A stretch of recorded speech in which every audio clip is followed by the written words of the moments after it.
Сәлем достар, 13 май күні біз осылай таңертең ерте тұрып ап, Глубокийге жаққа қарай бардық. Не үшін бардық? Қалай ойлайсыздар? Глубокийда мамамның туған ағасы тұрады. Сол кісілерге картоп салысып көмектесуге барғанбыз. Ең главный көмекші де қуанышта барды. Жағаласып, андамда жүрді. Осы жүк сүйрейтін намен күшті ойнады. Үстіне шығып, өз құлайым деп ойламайды. Көштілеп тұрып ойнады, ешкімге бермей. Осындай машинкаларын апарған, одармен асуба ойнамады. Далада кең, далада жүгіріп жүрді. Міне ар жақта бәрі жұмыс істеп жатыр, бұл главный көмекші осылай жүрді.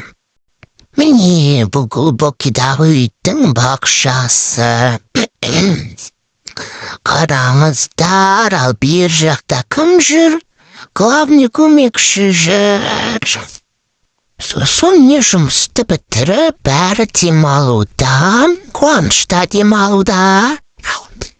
Мен болсам осылай өзімді инстаграмға түсіріп, любоваться етіп отырған түрім. Алайда бұлайда майысып, өзімді жан-жақтан бұлайда түсіргесіне сәр. Сөйтіп жұмыстың бәрін бітіріп, чай-пай ішіп, қайтатын болды. Аман-ағамен бағилапай пістім, шығарып сап жатыр. Пока-пока деп бізде терезеден махаттап, осылай махаттап, үйге қарай беттедік.